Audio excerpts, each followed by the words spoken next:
Thank you, Helen. Good afternoon, and thank you all for attending our monthly webinar.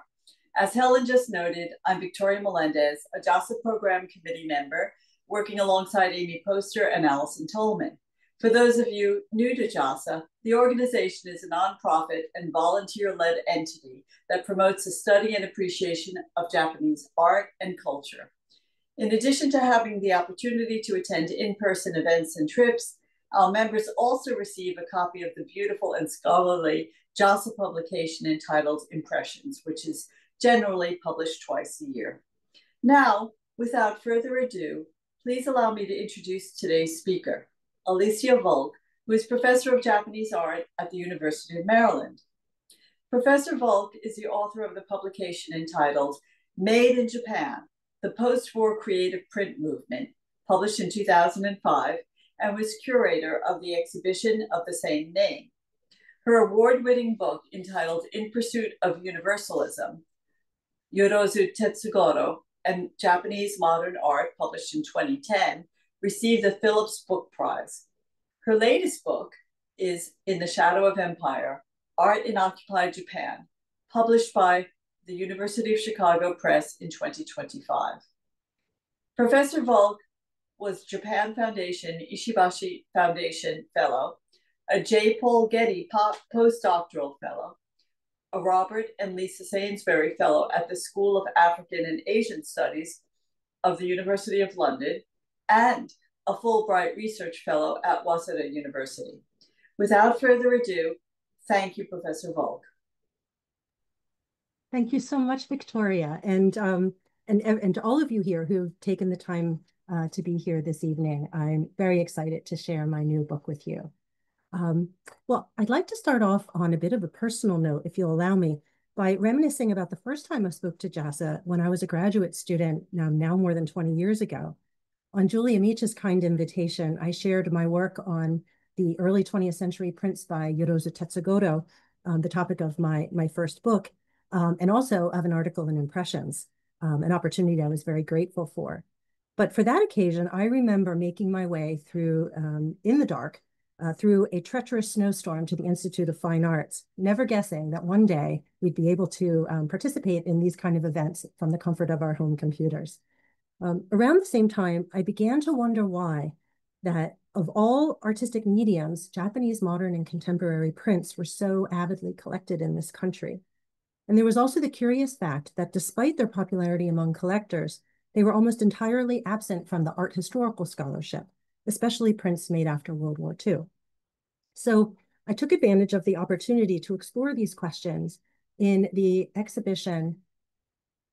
Excuse me, give me just one moment to figure out how to advance. There we go. In an exhibition that Victoria just mentioned, Made in Japan, the Post-War Creative Print Movement, for which I conducted years of exhilarating research at museums across the country. And in part, I was aided by JASA's own Amy Poster, who generously allowed me access to the collections at the Brooklyn Museum of Art.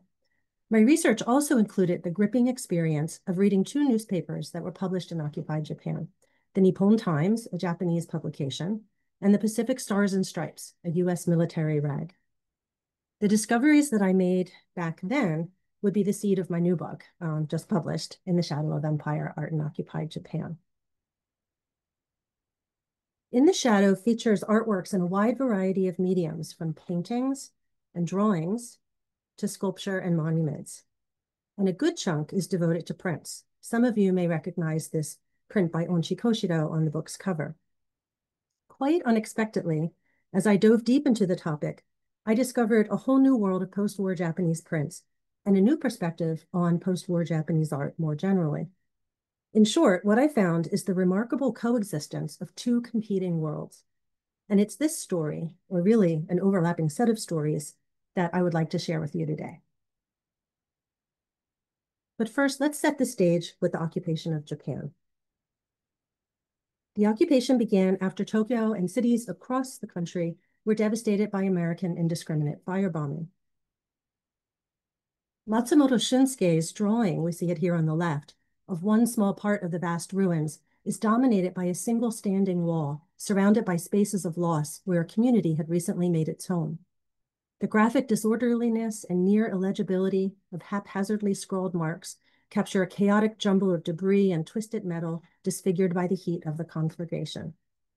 In a text that accompanied the picture, Matsumoto confessed that under occupation, he was, quote, seized with a strange desire. I felt it would be better to be consumed by a cascade of incendiary bombs.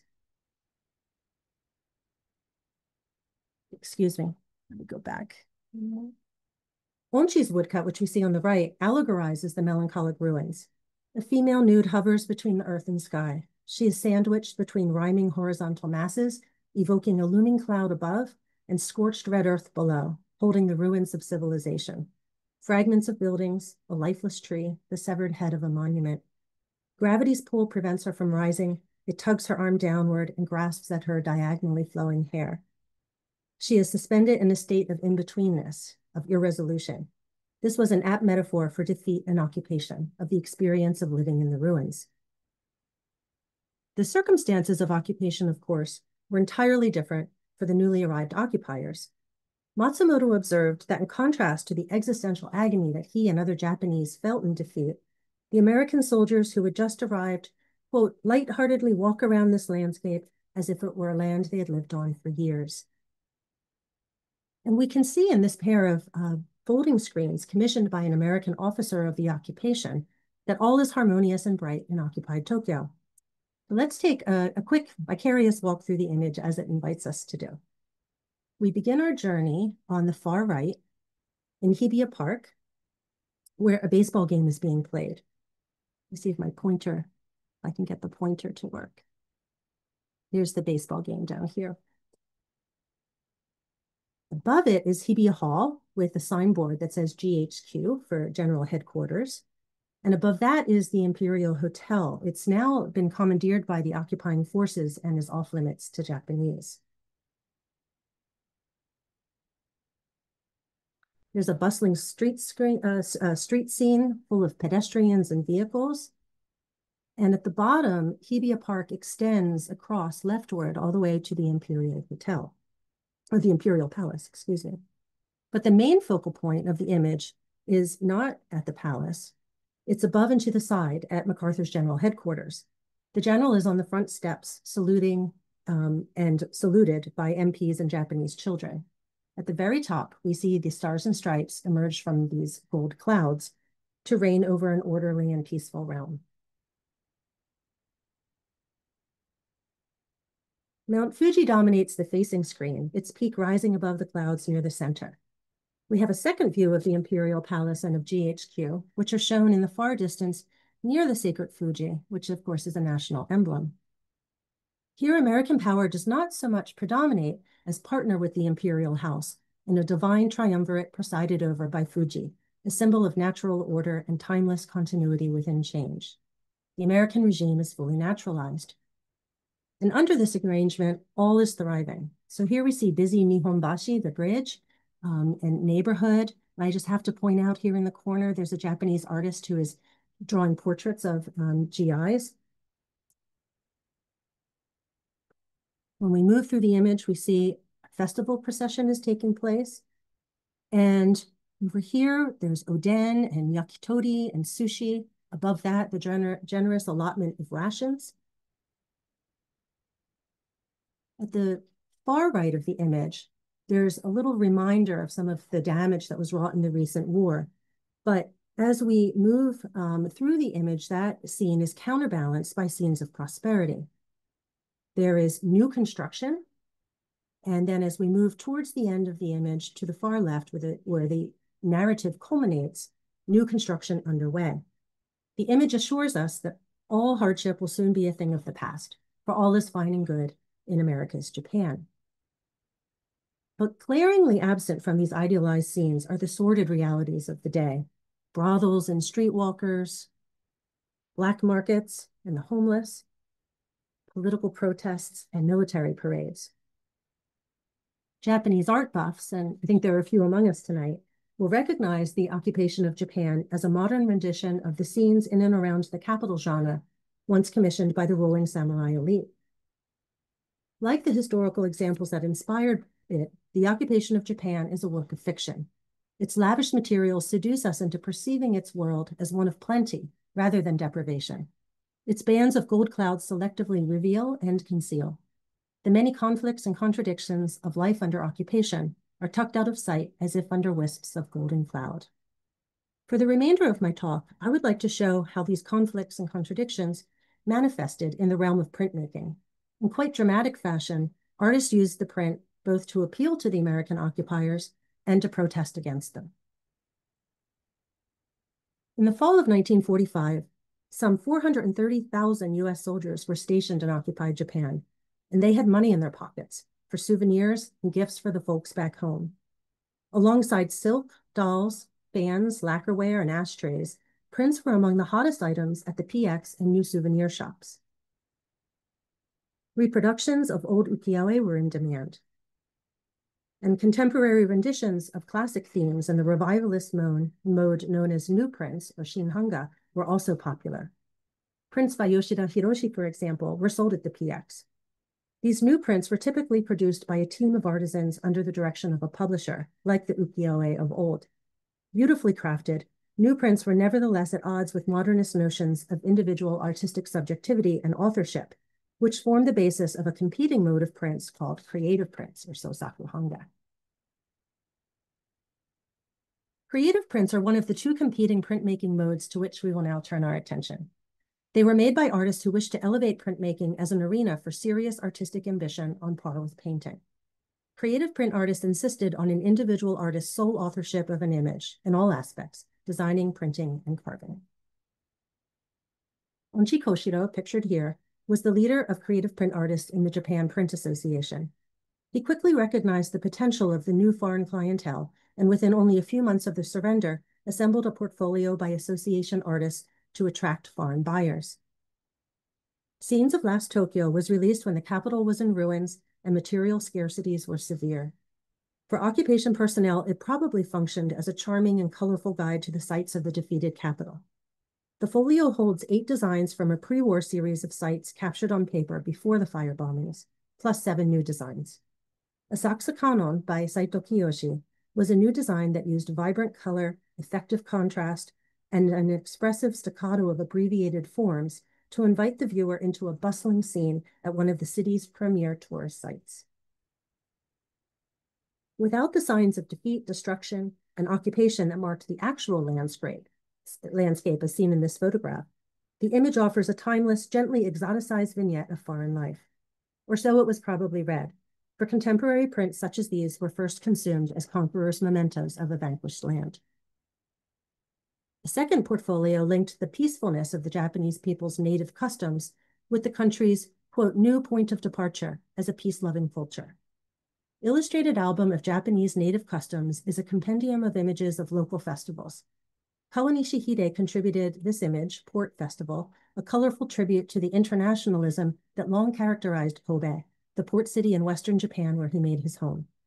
An onlooker at lower right hovers between the space of the image and that of the viewer, and in this manner, we are vicariously welcomed into the picture as fellow witnesses to the flamboyant spectacle. In a text that accompanies the print, the artist wrote that this parade was once a partnership between Japanese and foreign residents of Kobe and featured decorative floats made by people from different nations. He lamented the recent decline of this tradition and expressed hope it would soon be revived. Picture and text make a case for the peaceful coexistence of natives and foreigners in the past, before the war, while also implying the more recent Japanese accommodation of foreign visitors on native soil. Like Saito's picture, Kawanishi's Port Festival mediated the relationship between the Japanese and their occupiers. A third folio features Japanese women. This image by Onchi evokes a distinctly Japanese beauty and aesthetic culture, linking its female figure, by dint of the color palette, to the natural world around her. With the ready availability of creative prints, the occupiers' taste shifted towards them. William Hartnett, for example, not only collected creative prints, and he had an unprecedented collection that numbered nearly 300, but as director of recreational activities for occupation personnel, he also organized exhibitions of them. A groundbreaking exhibition of his collection was a watershed moment in the rise of the creative print. That Onchi was the face of the movement was clear from an issue of the art magazine Binokuni, or Country of Beauty, that documented the exhibition. His print graces the cover. And I should say that you'll note that, probably have noted that there are some markings on this cover, and those are the censors' marks and seals, the American censors' marks and seals. This particular copy of the issue comes from the Gordon W. Prang collection at the University of Maryland, where I did quite a bit of my research. We'll see some more images like this tonight. Hartnett urged Fujikake Shizuya, the print historian pictured here, to revise his English language book, Japanese Woodblock Prints, to include creative prints, and works from Hartnett's collection illustrated the new 1949 edition of Fujikake's book. Fujikake cast creative prints in a heroic role. Their ability to promote a new image of Japan made them, as he said, of great importance to the nation's future. Fujikake argued that among all Japanese arts, creative prints, quote, represent our country. They would rehabilitate militaristic Japan as a peaceful democracy and country of art in the eyes of America and the world. We can see that in these early post-war years under occupation, notions of Japanese art, culture, and beauty were central to the role of creative prints as soft power exports capable of reshaping the image of Japan. This portrait of Fujikake by Kitaoka Fumio, who is a protege of Onshi's, highlights the scholar's stewardship of Japanese art, culture, and beauty. It is full of objects and surface textures that evoke, in a haptic manner, the Japanese artistic and cultural heritage. The sliding doors and tatami-matted floor, the display cabinet and kotatsu table, the hibachi brazier and iron kettle, the sitter's native dress, and the gold-leafed folding screen. Kitaoka indicates his worldliness too, the printed cloth of foreign origin covering the kotatsu, and spread upon it an album of printed Venetian views. The night sky links the art historian with an expanded sense of space and time. And it was here you can see that Kitaoka boldly carved his signature. Kitaoka anchored Fujikake and his art historical mission in an elegant space that reads as a refined and cultured Japan. The figure is seated upright within a maze of diagonals, so prominent in the Japanese aesthetic tradition, that are at odds with the strict orthogonality of the printed frame. By contrast, his face, hands, and body are treated in a curvilinear manner, softening the more rigid lines of the architecture and furniture. The undulating grain and contours of the irregular wooden hibachi, upon which the scholar's hands rest, connect him both to wood, the very material, of course, with which Kitaoka used to fashion the image, and to the charcoal the hibachi contains. The charcoal is a reference to sumi ink, apparent here quite literally in the printed ink of the image, but also figuratively in a nod to the scholar's traditional art of writing. Such knowing self-referentiality concerning material and medium suggests a modernist attitude similar to Onshi's. Seemingly a wood engraving, but carved in the manner of a Japanese woodcut, Kitaoka's printed image recalls the heritage of European wood engraving, the bold monochromatic artistry of the creative print artist Hiratsuka Unichi, who was his former teacher, and the Chinese prints that Kitaoka had recently encountered in Manchuria and China. The portrait sits in a striking and unusual way between the two modes of printmaking, creative prints and people's prints, that would come to define the aesthetic and political parameters of the post-war Japanese print.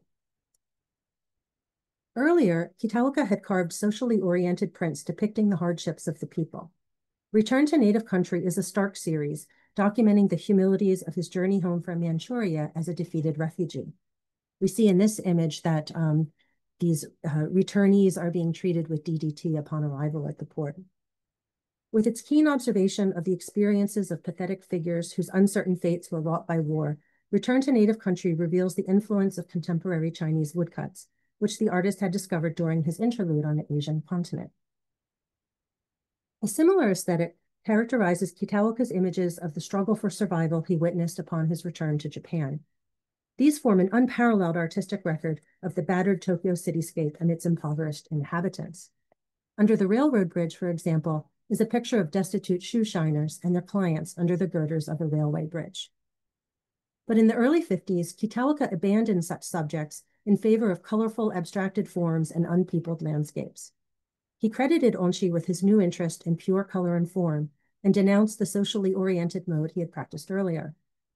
Kitaoka reportedly said to Oliver Statler, one of his American patrons, that he was, quote, offended by the subjugation of art to politics, which brings us to our second category of prints, people's prints. It was certainly people's prints to which Kitaoka was referring. These could not have been more different stylistically or ideologically from creative prints. People's print artists disdained the modernist approach of creative prints and instead made politically committed prints that championed the working class. They carved woodcuts of farmers and workers starkly printed in black ink on white paper in a stylistic range much narrower than that of creative prints. They believed prints would play a formative role in developing the people's democratic subjectivity and in creating a culture proper to them. People's print artists wanted to expand the authorship and the audience of art. The print offered them a way to wrench art away from elites and bring it to common folk. As members of the Communist Party, their activist practice was not limited to image making. They were also leaders, organizers, and educators of art circles in rural villages and factories. Their art served social justice causes in the earliest years of the Cold War, the labor movement, the anti-war peace movement, and independence from American imperialism. To be sure, people's prints were not patronized by Americans. They were oriented toward the Chinese and Soviet spheres. So here we see what we're looking at here is a page spread of people's prints created by the members of the Carved Picture Association. This was a small group of printmakers based in Ibaraki and Tochigi prefectures outside of Tokyo. Ino Nobuya's two images reveal his abiding commitment to the agrarian community of his birthplace. The idyllic harvesting wheat here at lower left was carved during the war, but we see none of the war's privations. The picture's vibrant tapestry of marks and gouges conveys the abundant life and harmony of a community. And here it's all women who are pictured, who together work the land to reap its bounty, much as the young child at right suckles his mother's breast for sustenance. In Farmer, at the upper right, a man is portrayed in bold profile with harsh contrast of light and shadow that suggest a glaring noon sun. Pausing alone with his tools, he is shown with the dignity of an individual possessed of physical strength and an intrinsic humanity.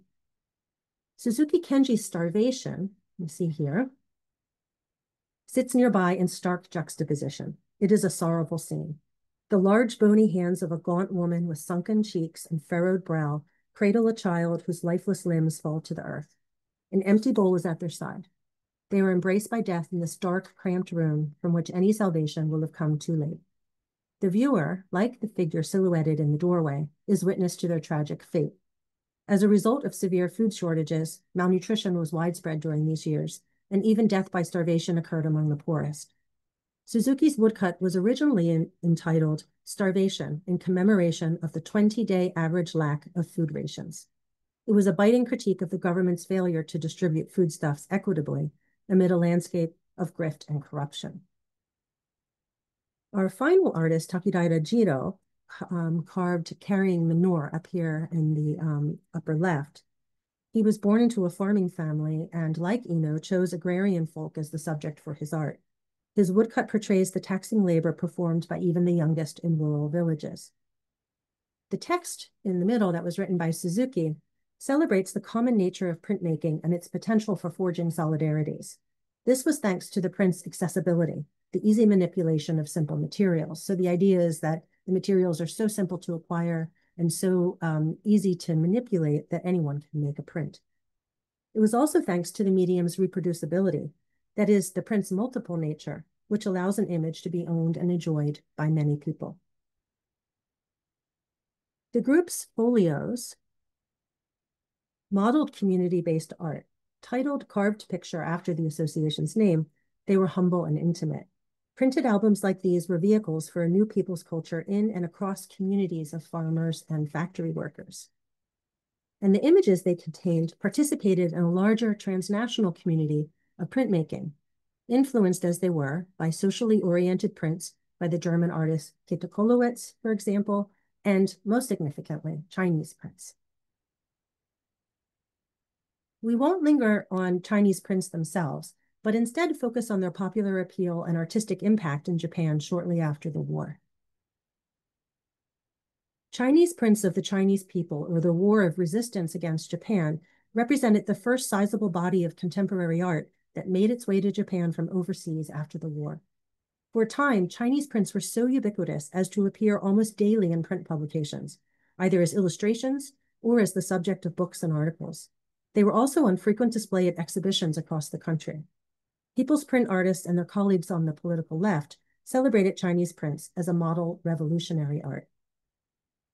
The spread of Chinese prints coincided with the intensification of the Cold War and the conflict between Japan's American occupiers and the communist sphere. In this charged context, Chinese prints stimulated a critical appraisal of Japanese prints from aesthetic and political perspectives. Print artists began to theorize printmaking in ideological terms. They staked out positions on its nature, function, and purpose. For both the creative print and the people's print camps, there was a lot at stake. These were the years that saw the reverse course, or conservative turn of the occupation, in which the fate of Japanese democracy seemed to hang in the balance. The Chinese Civil War was also being fought at this time.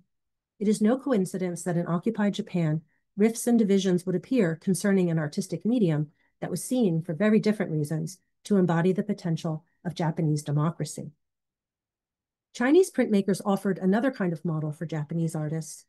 Inspired by their unification into one organization, Japanese printmakers created their own new unified print organization, the Japan New Print Association. It united Japanese print artists of all stripes to overcome what was described as the loneliness and the narrowness of printmaking factions, and to deepen and spread the place of prints in Japan in much the same manner as Chinese prints in China. The association brought together printmakers from both the creative print and the people's print camps, including Onchi, who was the leader of the Japan Print Association, and then artists that we've just seen from the Carved Picture Association, including Ino, Suzuki, and Takiraida, and the historian Fujikake. Hitaoka, whose own practice was broad enough to bridge the spectrum of contemporary printmaking, took a managerial lead. The association's first and most ambitious project, also almost its last, was the exhibition of contemporary prints from China and Japan, a show that included prints by Japanese children and modern French artists too. Images by Onchi, Hitaoka, Suzuki, Takiraida, and Ino were among those on display. The exhibition offered an opportunity to reassess Japanese printmaking in light of Chinese prints. A roundtable discussion between Onchi, Kitaoka, Ino, and others brought simmering tensions between creative print and people's print artists to the surface. Onchi came under fierce attack, and creative prints were accused of elitism for appealing only to the intelligentsia and dilettantes. Questions of audience and function were at issue. Who prints should serve and to what end they should be made. Onchi insisted an artwork should respond to form itself, not to something external. And he was disappointed that creative prints had been criticized as an isolated art divorced from life. In response, one of the panelists explained to Onchi very patronizingly that the artistic quality he prized in the artwork was, in fact, quote, not detached from society. It is attached to a certain social class. Only Onchi is not aware that he is making a certain social class his partner. Another participant dismissed the supporters of creative prints, the American occupiers who patronized Onchi and his creative print colleagues. Surely, he said, the judgment of the many Japanese workers who preferred Chinese print should be paramount. More criticism came in publications directed to a left-leaning audience, such as these Japan Communist Party publications. Ino criticized creative prints as a showy commercial product for foreigners. He complained they have no substance and pointlessly pursue form. He noted that creative prints have lost the unique properties of prints and follow painting. He described Onchi's large abstract prints, we'll see a few of those in just a moment, as bourgeois equivalents of oil paintings made for individual owners, going against the essential nature of the print as a multiple that could be owned by many people. By this point, the positions taken by creative print and people's print artists had become entrenched to the point of irreconcilability. Following the roundtable, dreams of unity were abandoned, and creative print and people's print artists went their separate ways in pursuit of divergent goals for the medium. People's print artists would explore the issue of the relationship between artist and audience with renewed purpose, as we will soon discover.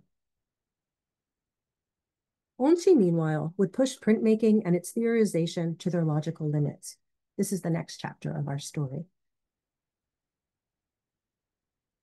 This portrait shows Onchi with a large abstract print of the sort he created from the late 40s until his death in 1955 at the young age of 63. Onchi's many images from this time reveal his deepening exploration of the tension between abstraction and figuration, modes he had already pioneered and practiced in tandem over decades. But in the early post-war years, with the encouragement of American collectors, he innovated new methods and approaches to the print in a sustained manner over a large suite of abstract images. We've seen this print already. It features Onchi's constructivist approach to composition with its layered assemblage of planar forms. This almost sculptural treatment is hinted at in an alternate aesthetic register by the gently rounded pear shape we see here, set closest to the picture frame. Among creative print artists, Onchi stands alone for his dogged pursuit of formal experimentation. He exploited the print as a medium, but also more fundamentally, as a process and method for picture making writ large. He glimpsed in the print uncharted possibilities for pictorial innovation that could not be matched by painting. The print also demanded rigor, discipline, and control, challenges that Onchi relished. He was committed to the modernist ideal of medium specificity, allowing the medium's intrinsic properties and the technical constraints of its manipulation to play a determinative role in the evolution of an artwork. Above all, he sought, quote, the flavor that only a print can reveal. Onchi had coaxed an astonishing range of pictorial effects from blocks of wood, as I'm sure many of you know. But in the post-war, his experimentation began to move in new directions and to transcend any one material. This highly creative phase was in part in reaction to the vogue for Chinese prints and pressures to emulate them. Onchi flatly rejected such calls. He explained, Chinese prints were used for a clear political purpose, but to me, this is unwelcome. It represents a deviation from art. Onchi wished to protect art from external pressure and opposed its use towards explicitly political ends. Onchi radically deconstructed the print, breaking apart its basic components and rethinking how to recombine them. A whole new world of materials and methods opened up before him as he worked in his Tokyo atelier. As he delved into abstraction, printmaking became less about making an artwork that was a print than about making an image with printing methods as the vehicle. The distinction is important, and it's one that Onchi himself made. He set his sights beyond the print to artistic practice more generally, and in particular to what he called the new art. He believed this frontier for contemporary art would be reached using processes and methods proper to printmaking. In other words, the print as an artistic means led to new horizons of possibility for contemporary art. Lyrique number 4, après-guerre, which we see here, is an early example of Onchi's new multi-block technique. This type of print has also been called prints made of actual material, jitsubutsuhanga, or miscellaneous block print, sapanga. For example, Onchi used no wood whatsoever here. Blocks made of torinoko paper created the large forms. The curving lines are impressions made from paper twine, and the spiraling line at lower left, and this is something Onchi described as a whirlpool, was made by inking and printing an electrical wire. At the upper left is stamped the series title, Lyrique, and mirroring it at lower right is the artist's stamped signature. Onchi explained that the title was taken from a popular phrase of the day and that he wanted to express the clarity of the 8th month. This evocation of the après-guerre zeitgeist was perhaps inspired by the August anniversary of the war's end. Onchi believed prints to be, quote, appropriate for the expression of profundity. Other images incorporate impressions of objects that Onchi rather gleefully called trash: corrugated cardboard, cloth, charcoal, string, feathers, leaves, lace, sandpaper, the gum sole of an American shoe. This was something that was given to Onchi by Statler, his patron, and even a fish scale. A hoarder of bits and scraps of materials of all kinds, he had collected many of these while walking the bombed-out ruins of Tokyo on streets he described as full of trash. Impromptu number 1, wet pavement, we see that shoe sole right here, directly refers to the city street and the fleeting impressions made by the materials and humans who touch it. The image seems to capture one of countless such moments of contact that with only the passing of an instant are relentlessly swept aside for another. And I should note that this image in particular was one that William Hartnett himself had collected. It's now up at Boston. Images like this one harness the affective power of found objects, the broken and worthless detritus of lives and livelihoods that had been lost to war's destruction. Repurposed as elements of pictorial compositions, they were pressed directly onto the pictorial surface. These remnants of the ephemeral physical and social fabric of the city and its inhabitants were doubly indexical. The physical impression of the miscellaneous block that was the found object, its trace arrested in pigment on a sheet of paper, and, in a further register, the mental impression of the actual object, its former existence as such, inscribed in what Onchi called the heart of the viewer. For Onchi, this was another way of being true to the material, of bringing its special essence to life, as he phrased it. The layered but seemingly fugitive forms within this image draw the viewer into a pictorial space that resonates in a fragile, almost ungraspable way with the external world. In this way, Onchi's abstract assemblages bridge the world of the picture and the world of lived experience. Onchi also made pictures that were less tethered to the concrete here and now. Form number 11, red, for example, establishes a pictorial realm at an aesthetic remove. It evolved from earlier experiments in abstraction that were more closely tied to figuration. But here the forms reveal no discernible trace of real-world reference. The image is constructed of 5 overlapping forms using multi-blocks that were purposefully uniform, even nondescript. There are no varied textural effects or shapes pregnant with associative meaning, such as we saw in the previous 2 works. The 5 layered shapes, which are overprinted to create one large irregular form, began as unvariegated fields of color. Yet through their placement, the forms interact with each other in ways that undermine the chromatic autonomy that each first possessed. The straightforward title and the Japanese title form about red signals that form and color are the object of Onchi's interest, rather than the evocation of some identifiable emotional nuance. Whatever expressive capacity the image holds comes neither from the artist's hand nor from a recognizable subject. Color and form oscillate, creating a field in which a drama of perception unfolds. In this regard, it recalls the exactly contemporaneous experiments in color by the American painters Joseph Albers and Mark Rothko. Onchi's printed abstractions were conceived and presented as contemporary art. Pursuing the print's aesthetic rather than reproductive capabilities, Onchi created his works as if they were monoprints. Only 1 or 2 versions of many of his images were made. They differ in subtle but significant ways so that they are less iterations of the same artwork than independent artworks in and of themselves. Colorful, large in scale, and framed, Onchi's printed images commanded the space of the museum or gallery walls on which they were displayed in new contemporary art exhibitions in Japan and internationally. In this way, Onchi successfully brought the creative print, now in the mode he called new art, into the realm of the most ambitious contemporary art movements in America and Europe. Now we will turn our attention to people's print artists to see their own culminations their own culmination of their ambitions for the print.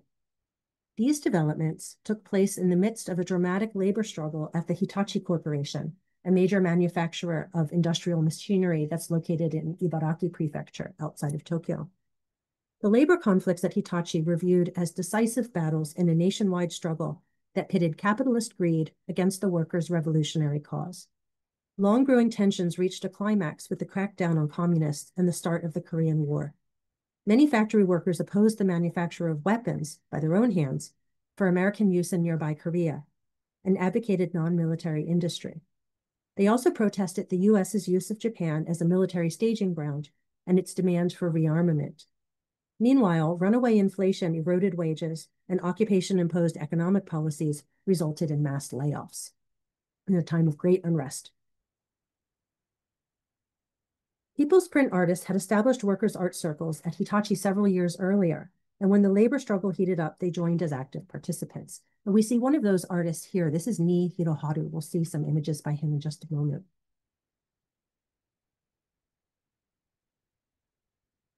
Nii created images that sympathetically portray the workers' cause.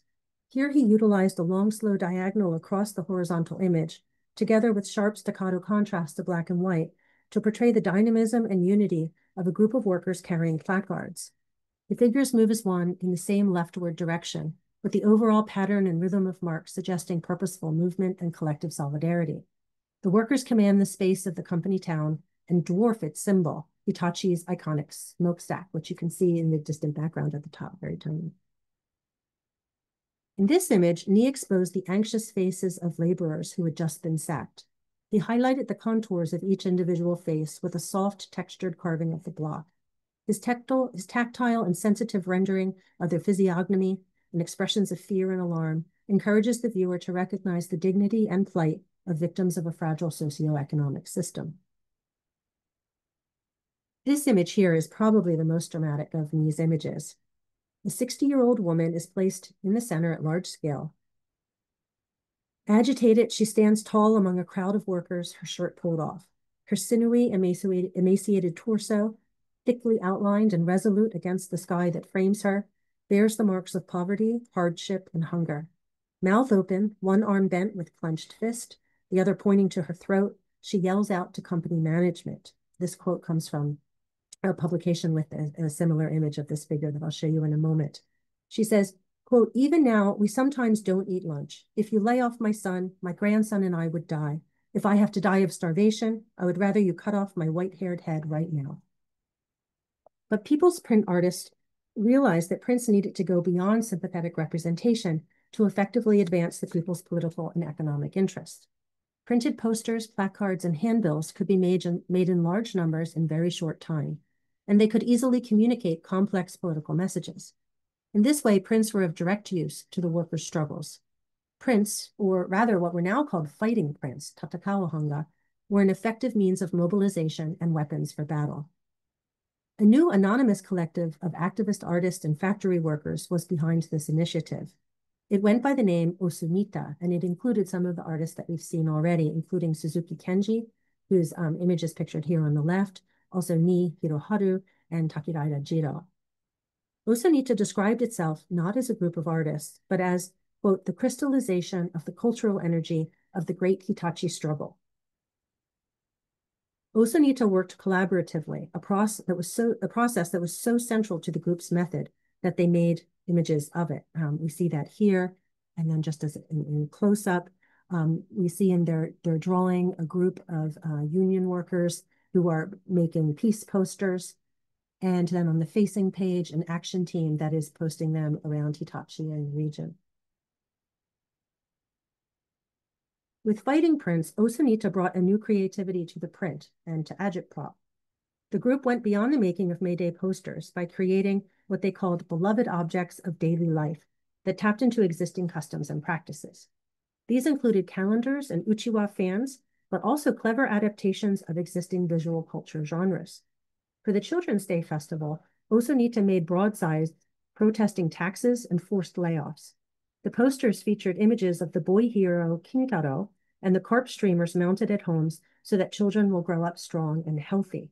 And so these two images that we see at the left are of these talismans that were meant to protect homes, and they would be posted at the doorways.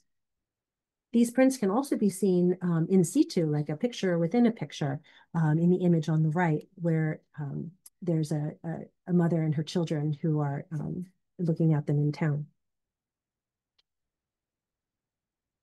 On another occasion, Osunita distributed an anti-war poster masquerading as a protective charm against fire to area homes. Fire was a long-standing concern in a country where the buildings were mostly made of wood. But here, in a humorous but also deadly serious manner, the scope of the charm's powers was expanded to include the fires of war, Korean War. Osunita argued that in some ways, woodblock printed images were superior to commercially produced images. But in the context of the high-stakes labor disputes around 1950, Osunita adopted an expanded notion of the print that went beyond the woodcut. So alongside their customary use of the hand-carved wooden block to produce hand-printed images, they also embraced mimeography. Ironically, this position resonated with onshis. Like onshi, the people's print artists moved away from the woodcut to the primacy of the image. The crucial difference is that for people's print artists, the image would be mass-produced using commercial, non-art printing technologies. This was to push the non-art aspects of printmaking as a reproductive enterprise to their logical outcome. The approach is exemplified by Osunita's book, The Tale of Hitachi Picture Book, which we see here. The image below shows our Mrs. Ouchi and contains the quote that I read earlier. Inside its mimeographed pages, that pair text and image, they're mostly pen drawings, the reader learns that the labor struggle extended beyond Hitachi and Japan to the workers of the world. Although the book was supposed to fortify workers for a new fight, the leftist labor movement collapsed with the Red Purge of communists, and Osanita's printmakers were forced to take their activities elsewhere. Which brings us to our final topic, the reception of post-war Japanese prints in competing geopolitical spheres. This line of investigation reveals the embeddedness of Japanese prints in systems of power that extended beyond immediate local context for Japanese artist audiences and art. It also sheds light on how the geopolitical dynamics of the early Cold War would come to determine the eventual place of creative prints and people's prints in the history of post-war art. Prints were active agents of international engagement from the earliest days of the occupation. We've seen this with the American patronage of onchi and other creative print artists. A similar dynamic characterized people's print artists who engaged with Chinese prints and printmakers. People's print artists recognized that the print, small, lightweight, and multiple, made it an ideal object for sharing with audiences or comrades beyond Japan. In the early 50s, they organized 2 exhibitions overseas, and the first took place in Beijing. It was called the People's Print Exhibition of the Japanese People's Anti-Imperialist Struggle, and it opened under the sponsorship of the Chinese Communist Party. According to the party, the exhibition exposed, quote, the darkness of life in Japan under fascist control and reflected the people's heroic counter-movement in response to the suppression of Japan's democratic movement. The Chinese language book titled Japanese People's Print Album is a record of the show. We see its cover here. Its appendix reproduces a small number of creative prints, like Saito's Asakusa Kanon, that were drawn from the 3 folios that were published by the Japan Print Association that we saw earlier. By segregating creative prints in this manner, the album made their contrastive purpose clear. For the introduction explains that creative prints were spurned by the people as a petit bourgeois individualistic fantasy divorced from reality. By contrast, prints by Nii and Kitaoka, for example, were praised for showing, quote, the tragic lives of the Japanese people under imperialism. Believe it or not, the next overseas exhibition of people's prints went straight to the US. The exhibition, 150 Contemporary Japanese Woodcuts, opened in New York at the International Workers' Order Gallery on Fifth Avenue, at the height of the Red Scare and 1 month before the end of the occupation. Nii's images of the Hitachi labor struggle and Kitaoka's return to native country were in view, as were pictures of farmers by Takidaira and Suzuki. All the works were woodcuts or linocuts printed in black on white. There were no creative prints. The response was overwhelmingly positive, and many artworks were sold. A portfolio, which we see on the cover of in the upper right, accompanied the exhibition. Though there were efforts to bring Japanese people's prints to China and Eastern Europe in the 1950s and 60s, I know of no others in the United States. Today, there are only a few works of this sort in US collections. People's prints, which were aligned stylistically and ideologically with America's Cold War other, have found no easy place in an American system of artistic value and judgment that is itself a product of the Cold War. By contrast, creative prints, which were aligned in subtle ways with American taste, values, and interests, enjoyed considerable prestige in Japan, the US, and elsewhere in the free world in the 50s and 60s. They had their champions, for example, in Oliver Statler and in James Michener, who introduced them with their books to huge audiences. In the US, many museums and middle-class Americans acquired creative prints in the individual styles of a host of Japanese artists. These included Hiratsuka's distinctive aesthetic and abstract images descended from onchi.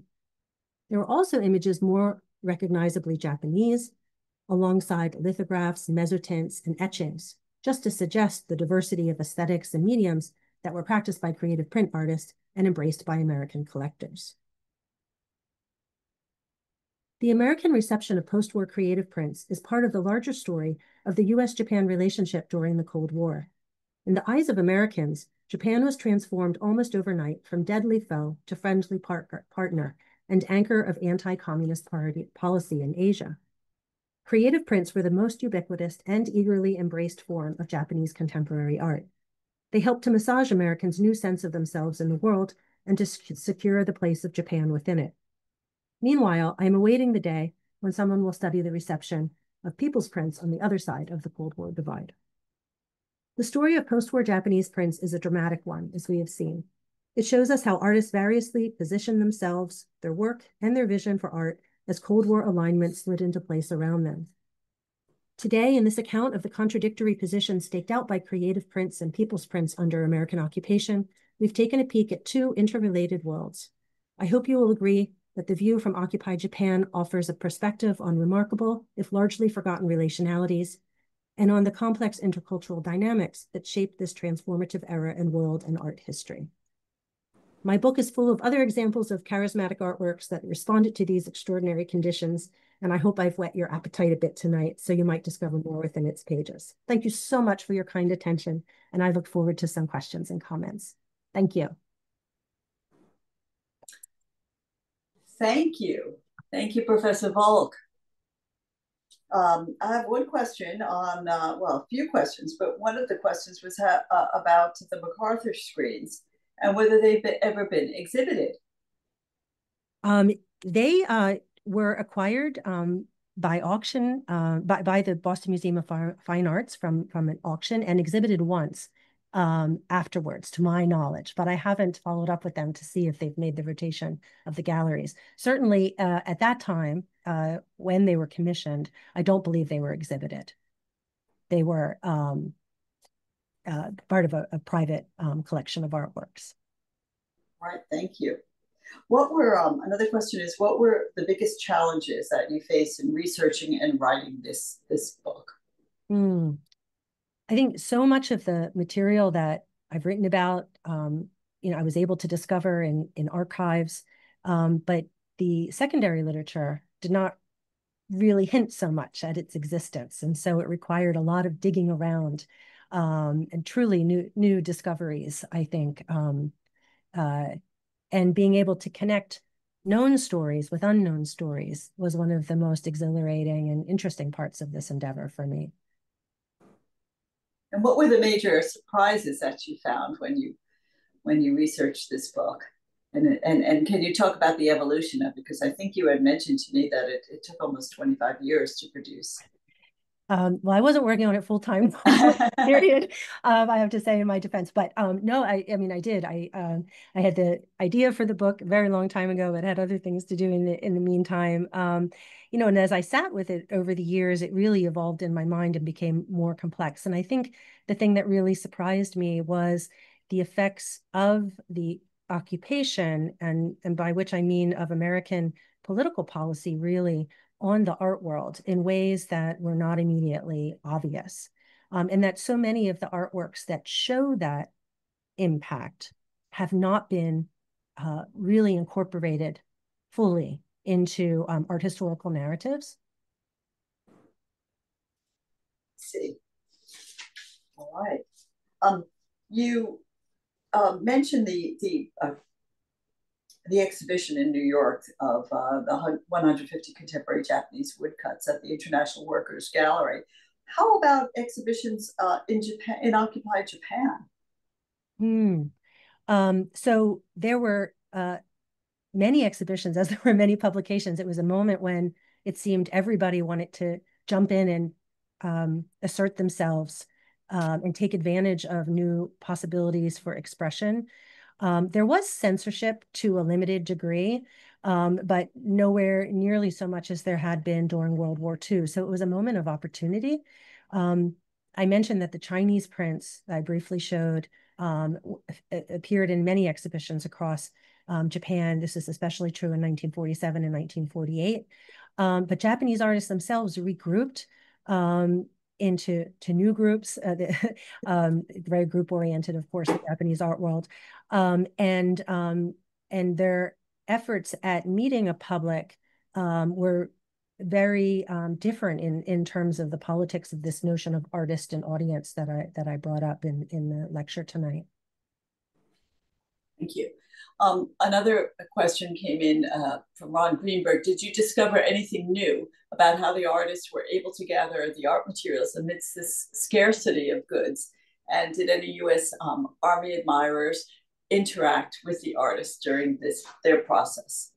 Yes. I know that few artists were able to use the kind of opulent materials that appear in Nihonga, except those artists who had had a stash from working as war painters during the war. So it was a time of great difficulty. And I think that's one of the reasons there are so many drawings from this period.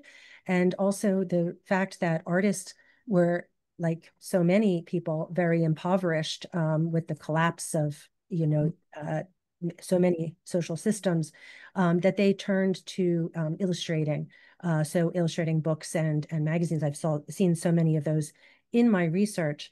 And even shortly after the war, artists often exhibited works that they had made before war's end because they couldn't get the materials or they couldn't transport the materials, the infrastructure. On so many levels was, prevented, the kind of full participation that artists had enjoyed, at least before the darkest days of the war. And then the other question was about Americans and their interaction with the art world and with artists. Yes, there were art aficionados and collectors and just people who were curious about Japan and Japanese culture who became patrons of a wide variety of artists, not just print artists, also painters. I can't think of any examples of sculptors off the top of my head, but there may be some. For example, the artist Fukuzawa Ichiro, who I focus on in one chapter of the book, his work, among others, was very popular with American occupiers, and they would come to Nichido Gallery and other sites for art in Tokyo, and they were eager purchasers of those art objects. Not all of those some of those art objects are documented, and that's really exciting, but most of them have not been found. And so I'm always hoping that in some obscure auction somewhere in somebody's attic, I'm going to be finding one of these paintings that was brought over. We know the titles. Sometimes we even know what they looked like. We just don't know where they are today. That's the next frontier, but I don't know if it'll happen in my lifetime. I hope it does. Joe Nichols asked a question as follows. To me, some works seem connected to pre-war constructivist artists and pre-war communist artworks. Was there any contemporary post-war discourse commenting on this, or were these movements considered, quote, new, unquote? I think the artists themselves were very deeply aware of the possibilities for expression, whether the constructivism that was mentioned or the more socialist oriented forms of image making and art making that flourished to a limited extent before the war, but then were suppressed. And so many of them saw their work as an act of recuperation. And the artists who were active immediately following the war, most of them had come of age before the war. And so they had these, sometimes troubled and traumatic experiences of having been suppressed or censored or having undergone forced ideological conversion and had to grapple with that complicated history. This was unlike the younger artists who kind of started off on a bit more of a clean slate. I think there was a real generational divide there in terms of understanding about what the inheritance of the war was for art and art making. Okay, we have 1 minute left, but we have from Steve Savitt, who asked, did Shin Hanga carry on unchanged in the post-war era? That's a great question, and I thought someone would ask it. So congratulations on that one. That is a topic that I have not explored myself. I have come across some indications that there were, a variety of efforts to expand Shin Hanga in new directions, but it's not an area that I can speak authoritatively about. So my apologies for that. All right. Well, this was just wonderful, fascinating, and new, completely new area for many of us, I'm sure, or at least for me. And so it's 6 o'clock now, and I'm sorry that we have to now end the discussion, but we're so grateful to you and looking forward to your next work. Well, thank you. I'm very grateful for this opportunity, and to everybody who stuck it out. I'd love to hear your feedback, comments, criticisms, even in some other manner in the future. So anyway, thank you. And thank you for sharing the information about purchasing the book and the discount code. So we hope all of our listeners will do that. So now I'll have to close the event. And I thank everyone for participating in today's webinar. And there will be a recording of the webinar posted on the JASA website soon. And we all look forward to seeing you again throughout the rest of the year. And we're in the midst of planning a number of other interesting events and webinars. So until the next time, thank you all and have a good evening. Bye-bye.